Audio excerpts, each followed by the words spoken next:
Tiene la palabra el diputado Adrián Brizuela. Muchas gracias, señora Presidente.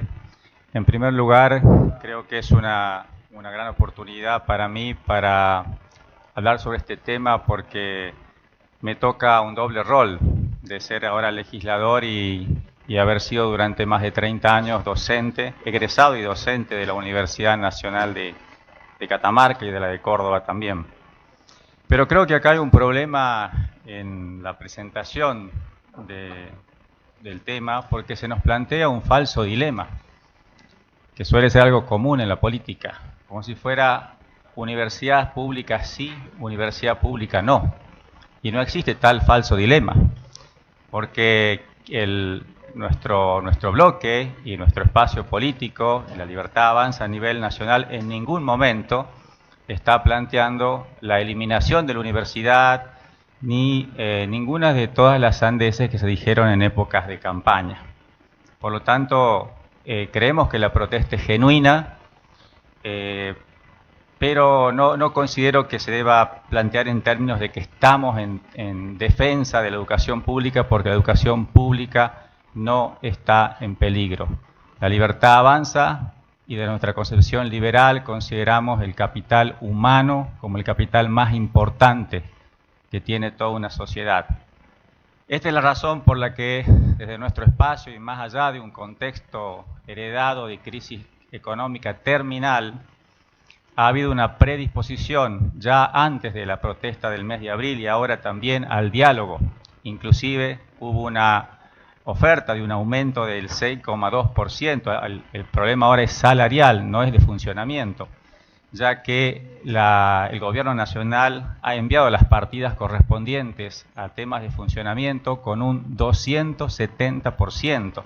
Y acá no podemos dejar de olvidar que el presupuesto universitario de funcionamiento estaba congelado desde agosto de 2022 por el ministro Massa, que ahora seguramente va a estar esta tarde también defendiendo la universidad pública, entre comillas.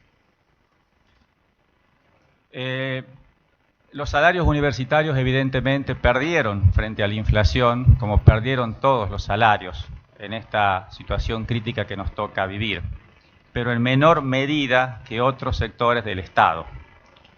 La promesa del gobierno es ir recomponiendo de a poco, de acuerdo a los recursos, los temas salariales que son pendientes. Es decir, que no es un tema de funcionamiento en este momento, porque ese tema ya fue enviado, las partidas correspondientes, sino es un tema salarial.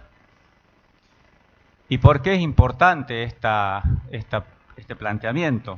Porque la ley que se aprobó de financiamiento educativo se plantea o se aprobó en el Congreso en un contexto que todos sabemos político, evidentemente político, y que contrasta con el nuevo paradigma del gobierno que está en este momento, del espacio político que está en el gobierno, La Libertad Avanza.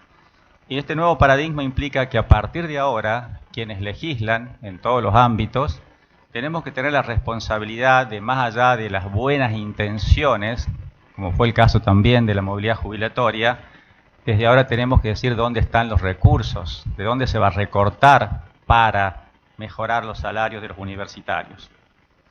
La irresponsabilidad fiscal histórica de este país, el endeudamiento, es lo que nos trajo a donde estamos en este momento. Más allá de eso, creo que es importante, y esto es una crítica a la universidad, que la conozco de adentro, que siempre el debate gira en torno a la discusión salarial y hay otros temas que están vedados, de los cuales no se habla dentro de la universidad. Por ejemplo, el tema de la deserción, el desgranamiento.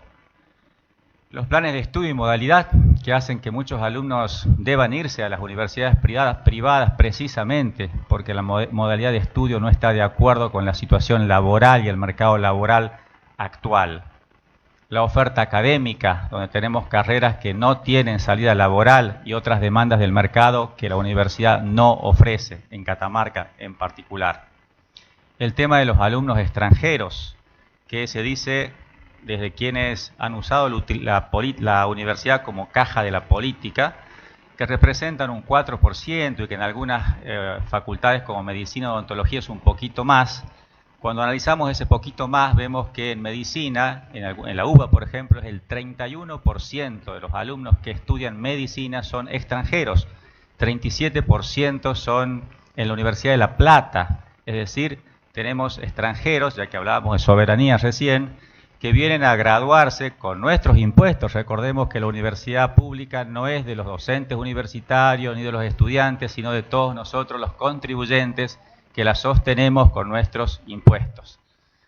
Por otra parte, no existe ese concepto de reciprocidad, porque quienes somos docentes, investigadores y hemos estado en el extranjero, sabemos que cualquier curso, sea de grado, posgrado, capacitación, ya sea en Latinoamérica, Brasil, Perú, Reino Unido, Estados Unidos, uno tiene que pagarlo, mientras ellos vienen a estudiar aquí de manera gratuita con nuestros impuestos en un país donde el sistema educativo está en crisis y esta crisis es histórica.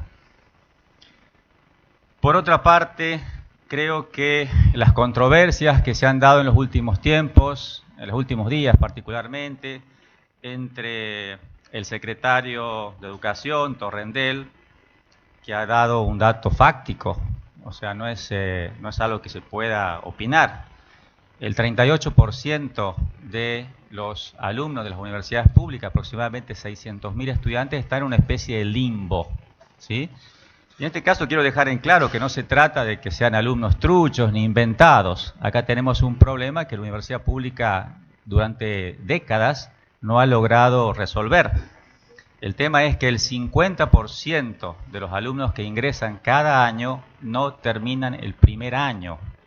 Entonces, en base a esos datos es que se proyectan los recursos humanos y los presupuestos desde becas, bibliotecas, todo eso. Entonces tenemos un problema serio en eso. Del 50% restante que siguen cursando, solo llegan a graduarse menos del 30%. Y graduarse en tiempo y forma, es decir, en los años que estipula cada carrera, menos del 10%.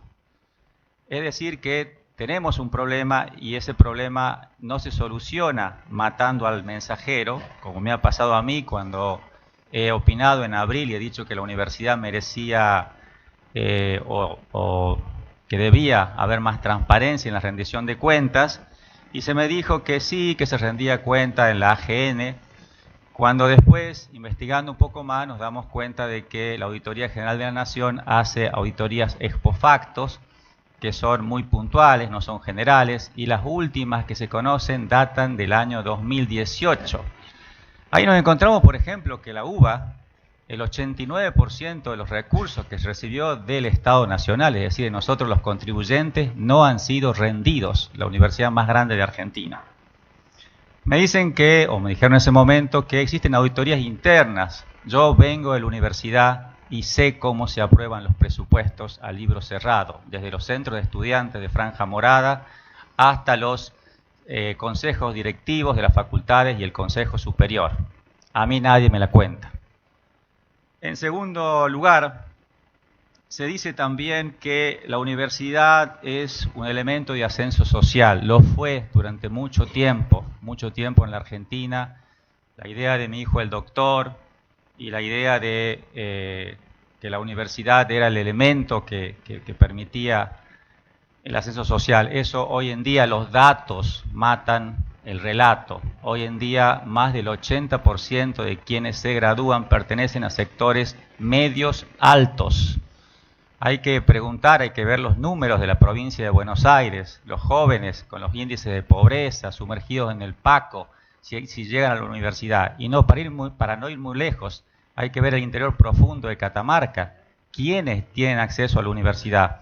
Por supuesto que van a sobrar los ejemplos aislados, individuales, de yo pertenezco a la primera generación de universitarios, fue mi caso también, pero viendo los números duros, estadísticos, nos damos cuenta que hoy en día la universidad dejó de ser una herramienta de ascenso social. Por último, creo que la marcha de esta tarde es genuina, es un reclamo salarial, pero no queremos que esto sea usado políticamente, como fue la marcha de abril, donde teníamos a los gordos de la CGT, quienes son los que financiaron el acto, los que financiaron la gran cantidad de colectivos que no tenían ni idea de qué estaban haciendo ahí. Lo de Kicillof, Kicillof y Massa